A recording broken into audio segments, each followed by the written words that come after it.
जय श्री राम। तो आज की इस वीडियो के साथ हम शुरू करेंगे यूनिट 1 जो कि है एसिम्प्टोट्स। हो सकता है आपके करिकुलम में ये यूनिट 2 हो या यूनिट 3 हो, बट उससे कोई फ़र्क नहीं पड़ता है बिकॉज अल्टीमेटली कॉन्सेप्ट तो सेम ही है। सो आज की इस वीडियो में हम बात करेंगे एक बेसिक से इंट्रोडक्शन की, और एक दो क्वेश्चंस भी हम इसके देखेंगे एसिम्प्टोट के। सो सबसे पहले हम बात करेंगे कि एसिम्प्टोट क्या होती है और उसके बेसिक्स क्या होते हैं। फिर हम बात करेंगे कि उसके स्टेप्स टू सॉल्व, किस तरीके से एसिम्प्टोट की इक्वेशन निकाली जा सकती है, और फिर हम बात करेंगे कि उस पर कितने टाइप के क्वेश्चंस आ सकते हैं आपके एग्ज़ाम में, और फिर हम देखेंगे एक जनरल मेथड जो एसिम्प्टोट को सॉल्व करने का होता है। तो चलिए शुरू करते हैं with the definition of asymptote. तो डेफिनेशन आपके सामने लिखी है, an asymptote is any line which tends to touch the given curve at infinity. इसका मतलब एसिम्प्टोट एक कोई भी ऐसी लाइन हो सकती है जो आपके गिवन कर्व, जो भी कर्व आपको दिया है, whether it is y equals to log x और y equals to x cube. तो मैं यहाँ पे एक एग्जांपल ले रहा हूँ y equals to x cube का। आप log x भी ले सकते हो, sin x भी ले सकते हो, वट एवर यू वॉन्ट। मैंने जस्ट एक सिंप्लीफिकेशन के लिए एग्जाम्पल लिया। तो इसकी जो एसिम्प्टोट होगी, it's gonna be something like this and it's gonna be something like this. अब ये जो है ये इन्फिनिटी तक चलता जाएगा, ऊपर भी ऐसे इन्फिनिटी तक। तो ये लाइन जो हमने बनाई है, ये वाली जो स्ट्रेट लाइन है, सो ये उसकी एसिम्प्टोट है जो कि टेंड कर रही है उस कर्व को इन्फिनिटी पे टच करने पे। तो इट्स जस्ट एन एग्जांपल, ऐसा कुछ आपसे कर्व पूछेंगे नहीं आपके एग्ज़ाम में अभी सेमेस्टर्स में। So don't pay attention to it much, ये जस्ट कॉन्सेप्ट क्लियर करने के लिए था। तो अब आगे बढ़ते हैं कि इसके बेसिक्स क्या क्या होते हैं। तो बेसिकली आपका जो पूरा चैप्टर है उसका ये एक फ़्लो चार्ट है। आप चाहो तो इसको बना भी सकते हो, बिकॉज आपके पास एक ही जगह पे आपको पूरा चैप्टर रिवाइज हो जाएगा कि क्या क्या पढ़ना है। तो सबसे पहले आता है जनरल, जो कि टाइप्स ऑफ एसिम्प्टोट। दो तरह की होती हैं, ऑब्लिक होती है और एक पैरेलल एसिम्प्टोट होती है। हम आगे भी पढ़ेंगे भी। एक होती है आपकी ऑब्लिक, एक होती है आपकी पैरेलल। अब बात आती है कि इनको सॉल्व कैसे करना है, ऑब्लिक एसिम्प्टोट कैसे निकलेगी, पैरेलल एसिम्प्टोट कैसे निकलेगी। तो ये सब हम वीडियो में भी आगे डिस्कस करेंगे। This is just an general overview. फिर उसके बाद आता है कि लिमिट मेथड क्या होता है। ये एक सॉल्विंग मेथड है, एसिम्प्टोट को सॉल्व करने का एक मेथड है जनरल मेथड के अलावा। और इसी का एक शॉर्टकट जो होता है उसको हम कहते हैं एफ मेथड। आप कई जगह आप उसको पढ़ोगे एफ एन मेथड, तो don't get confused. F method और जनरल मेथड जो होता है उसको हम कहते हैं फाई एन मेथड। मैं इसको यहाँ लिख देता हूँ नीचे, फाई एन मेथड। तो आपका जो फाई एन मेथड है वो एक बेसिक मेथड है जो हम आगे डिस्कस करेंगे। तो आप फाई एन और एफ एन मेथड में कंफ्यूज ना हो, तो इसलिए आप इसको एस एफ मेथड याद रख सकते हो। बिकॉज अल्टीमेटली आपको पेपर में ये कोई नहीं पूछेगा कि किस मेथड से सॉल्व करना है, अनलेस इट इज़ मैंशनड। अगर क्वेश्चन में ऑलरेडी मैंशनड है जब, तो वहाँ आपको मैंशन करना ही नहीं है। एंड बोर्ड्स की तरह ऐसे नहीं कि solving this applying variable separable method जैसे हम करते हैं अब तक, आपको ऐसे डिफाइन नहीं करना। तो you can just remember it by F method. और इसके बाद हम आएंगे एक अलग टॉपिक पे, intersection of curves and it's asymptote. इस टॉपिक को हम जब पढ़ेंगे जब भी हम और ज़्यादा डिस्कस करेंगे, तो अभी इसको डिस्कस करने का यहाँ कोई पॉइंट नहीं बनता। तो चलिए जो मेन बात है उस पर आ जाते हैं, how to solve an asymptote. तो अब बात करते हैं जो इसका वर्किंग मेथड होता है उस पर, कि how to solve an asymptote. ये जस्ट एक थ्योरी है। सो इसको देख के इतना, I mean if you are learning it for the first time, तो इसको देख के इतना पैनिक होने की ज़रूरत नहीं है। बट जो आप में से पहले पढ़ चुके हैं इसको, तो वो समझ जाएंगे कि what I am trying to say here. तो सबसे पहला जो स्टेप होता है, हाँ उससे पहले आप देख लीजिए कि 6 स्टेप मेथड है। तो जब भी आप एसिम्प्टोट के क्वेश्चन सॉल्व करेंगे तो आपको माइंड में रखना है कि 6 स्टेप ही आपको फॉलो करना है। और अगर इनमें से आप 5 स्टेप फॉलो कर लिए या कोई एक भूल गए, तो आपको याद आ जाएगा कि हाँ एक स्टेप मिस हो रहा है। तो that way you can cross check it on the same time. So पहला स्टेप है let f x y is equals to zero. F x y हमारा कोई भी एक्स वाई का फंक्शन है। Be the given curve of nth degree, कुछ भी उसकी डिग्री हो सकती है, 2 3 4 समथिंग एनीथिंग। फिर उसको सिंप्लीफाई एफ एक्स वाई जो भी आपका फंक्शन है, and put x equals to 1 and y equals to m into highest degree terms and set phi n m, similarly find phi n minus 1 m। ये क्या होता है हम आगे डिस्कस करेंगे, जो नहीं पढ़ा है जिन्होंने पहले, या जिनको ब्लर है टॉपिक की क्या था क्या हो रहा है, so don't get confuse, this is just the theory. और अगर आपके एग्जाम में मान लीजिए 4 मार्क्स का क्वेश्चन आ जाता है कि write the working procedure, so you can write it. फिर थर्ड स्टेप है put phi n m is equals to 0 and solve it for m. अब एम की कई सारी वैल्यूज़ हैं, m1 हो सकती है, m2 हो सकती है, m3 m4, कितने भी m निकल सकते हैं। उसके बाद आपको c फाइंड करना है। c कैसे फाइंड करते हैं वो हम आगे देखेंगे फार्मूलाज का। फॉर ईच m, आपको हर एक m के लिए c फाइंड करना है। लाइक आप आगे देखेंगे कि m1 m2 इक्वल भी आते हैं, कई बार तीनों इक्वल आ जाते हैं, कई बार तीनों ही अलग अलग होते हैं। It depends on the value of the given curve. फिर आता है अगला fifth step, find the asymptotes by applying the general formula. जो भी आपने m और c का वैल्यू निकाला है उसको आप इसमें रख देंगे तो आपकी एसिम्प्टोट आ जाएगी। अब सिक्स्थ स्टेप ऑप्शनल हो जाता है। अगर आपका क्वेश्चन बहुत बड़ा है, लेंदी है, लाइक 10 मार्क्स का क्वेश्चन है, तो आप कर दीजिए simplify, you will gate numbers. But अगर आपका क्वेश्चन 3 या 4 मार्क्स का है, आपसे बस एसिम्प्टोट की इक्वेशन पूछिए, तो it is not necessary to simplify the final answer. अब हम बात करते हैं इसके एक एग्जाम्पल पे, जिससे आपको और ज़्यादा समझ आएगा ये वर्किंग मेथड। सो हम एग्जाम्पल की तरफ बढ़ें उससे पहले आप ये 3 फार्मूले नोट कर लीजिए सी का वैल्यू निकालने के लिए।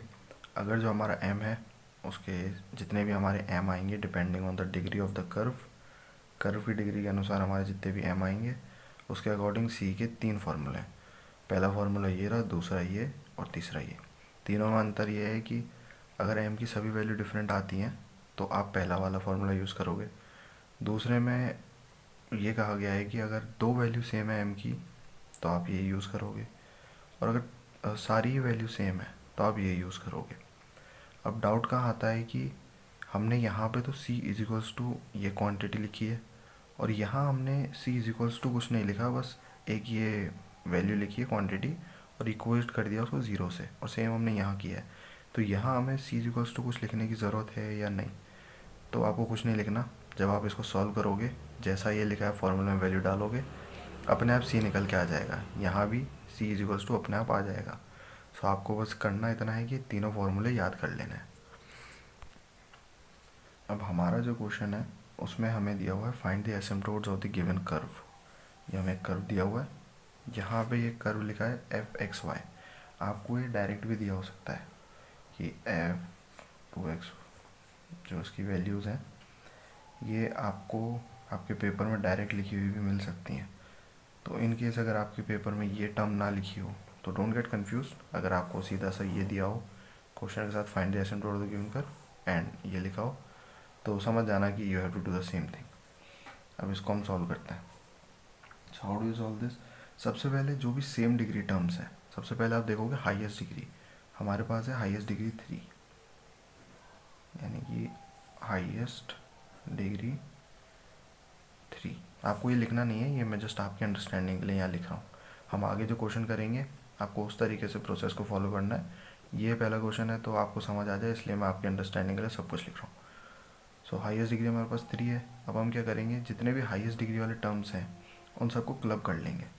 जैसे x³ है, फिर इस वाले टर्म की डिग्री भी 3 है तो हम इसे भी यहाँ लिखेंगे।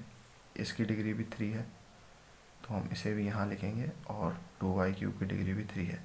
इसके बाद इस टर्म की डिग्री 2 है, 1 पावर है, यहाँ भी 2 है, तो हम इसे ब्रैकेट में डाल देंगे। उसके बाद फिर हम 2 वाले टर्म्स पाएंगे जिनकी डिग्री 2 है, उनको हम एक साथ ले लिया हमने। फिर हम 1 वाले टर्म देखेंगे, जैसे अगर यहाँ कोई x होता है, y होता नहीं है तो छोड़ो। फिर 0 डिग्री जो कि 1 है और इक्वल्स टू 0। तो जितने भी सेम डिग्री वाले टर्म्स हैं स्टार्ट करेंगे हम हाईएस्ट डिग्री से और फिर 0 डिग्री तक जाएंगे, और जितने भी सेम डिग्री वाले टर्म है सबको एक साथ क्लब कर लेंगे। अभी हमारे पास हाईएस्ट डिग्री 3 थी, तो हमने जितने भी 3 डिग्री वाले टर्म थे सबको एक साथ क्लब करके एक ब्रैकेट में डाल दिया। फिर हम 2 डिग्री वाले पे आए, उनको क्लब करके एक में डाल दिया। डिग्री कैसे देखोगे, एक्स स्क्वायर है और यहाँ वाई की पावर 1 है तो टोटल पावर 3, यहाँ 1 है यहाँ 2 है टोटल पावर 3, यहाँ 3 डायरेक्ट है, यहाँ पावर 1 मल्टीप्लाई में डिग्री 2। तो इस तरीके से आपको डिग्री देखनी है। आई होप ये आपको समझ आ गया। अब हम देखेंगे फाई एन एम। ये एक नोटेशन होता है, इसकी कोई वैल्यू एज सच होती नहीं है। जैसे हमारे पास आप सोचो पाई की एक वैल्यू होती है या एप्सिलॉन की वैल्यू होती है, इसकी एज सच कोई वैल्यू नहीं होती, ये नोटेशन है। तो ये जो एन है ये हमारा डिनोट करता है highest power of the given curve. आप हाईएस्ट पावर कह लो या हाईएस्ट डिग्री कह लो, हाईएस्ट पावर और हाईएस्ट डिग्री। तो इस वाले कर्व के लिए आपका फाई एन एम जो बन जाएगा वो हो जाएगा फाई 3m, क्योंकि हमारे पास हाईएस्ट डिग्री 3 है। सो इसको आप किस तरीके से लिखोगे,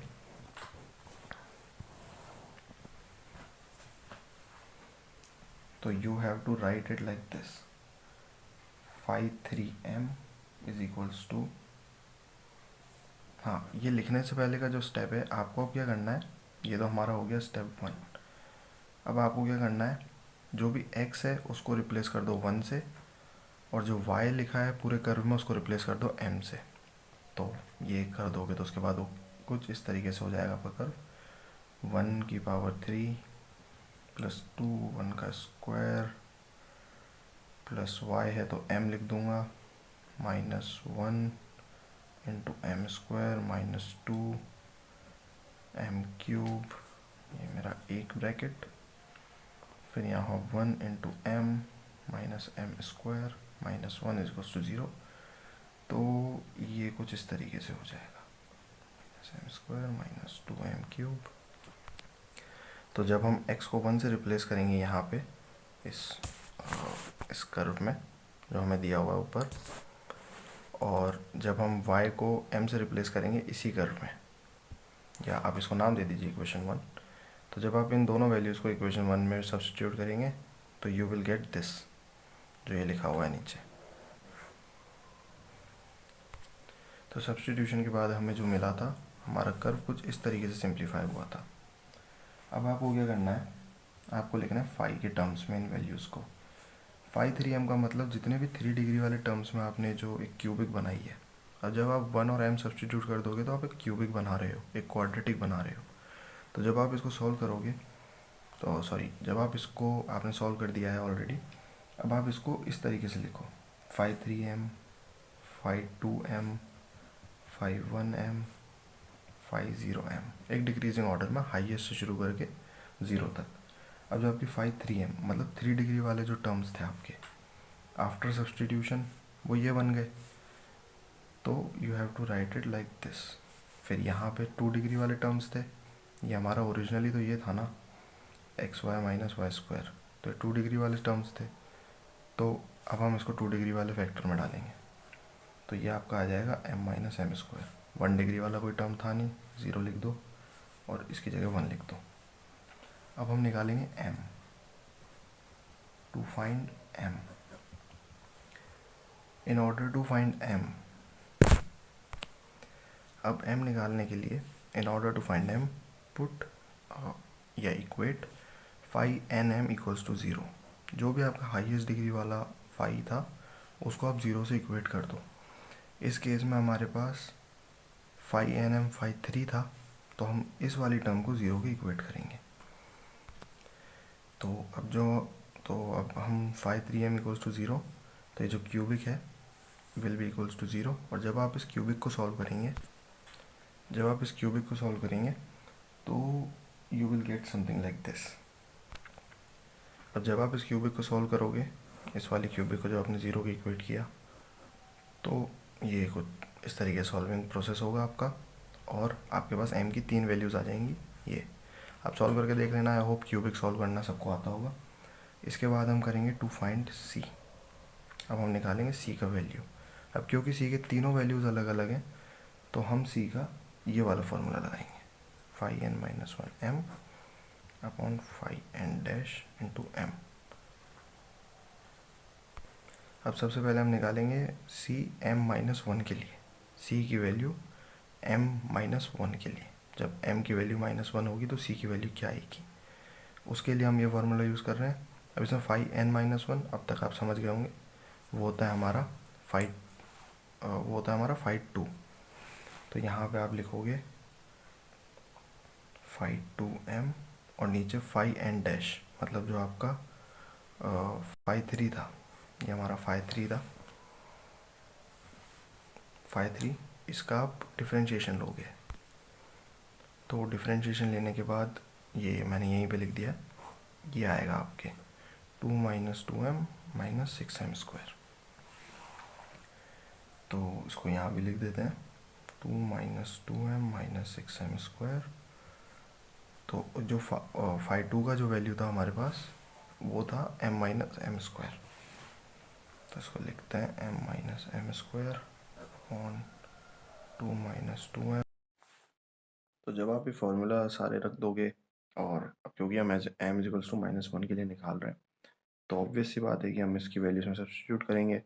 वैल्यू सब्स्टिट्यूट करने के बाद जब आप इसको सॉल्व करोगे, बहुत इजी कैलकुलेशन है, तो जब आप इसको सॉल्व करोगे तो आपके पास आएगा सी इजिकल्स टू माइनस वन। तो जब आप वैल्यू निकाल दोगे तो फिर आपको इस तरीके से लिख के दिखाना है, for m equals to minus one c equals to one.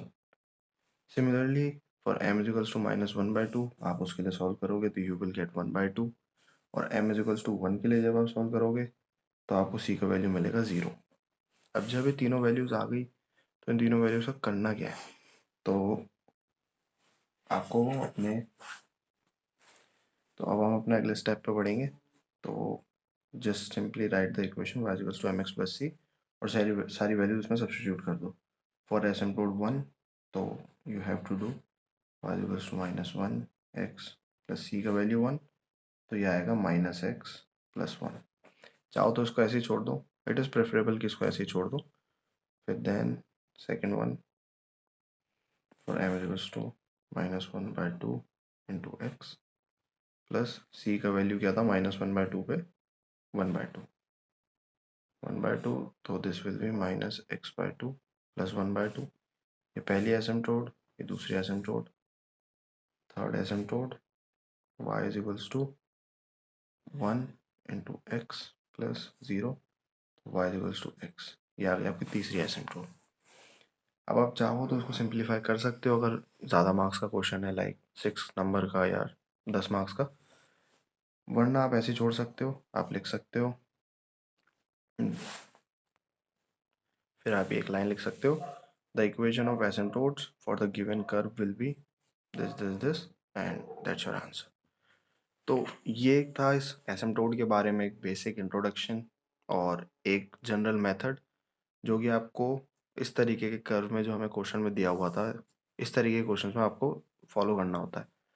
अब आगे आने वाली वीडियोस में हम पढ़ेंगे इसके लिए शॉर्टकट्स, और एसिम्प्टोट के कर्व आपको हर वीडियो में इस तरीके के नहीं मिलेंगे जो इस क्वेश्चन में हमें दिया था। इस क्वेश्चन में हमें इस तरीके का कर्व मिला था, two x square y minus x y square. इस क्वेश्चन में हमें ये कर्व दिया गया था। तो अब आगे आने वाले वीडियोस में हम देखेंगे कि हर बार हमें इस तरीके का इक्वेशन नहीं मिलेगा, तो उस केस में हमें क्या करना है, तो वो हम जब भी बात करेंगे। तो आज के वीडियो में हम बस इतना ही बात करेंगे। आई होप कि आपको समझ आया होगा, हमने जो किया सारे प्रोसीजर समझ आए होंगे आपको। अगर कोई चीज़ ना समझ आई हो तो you can comment it down, आप कमेंट बॉक्स में उसको लिख सकते हो। आपको कोई पर्सनल क्वेश्चन है कि you want me to solve it, आप मुझे डीएम कर सकते हो। आपको मेरे सोशल हैंडल्स चैनल के अबाउट में और डिस्क्रिप्शन में मिल जाएंगे। सो आई होप कि ये सब समझ आ गया and you like the video. So in case you like the video, give the video a like and please consider subscribing. Thank you. Jai Shri Ram.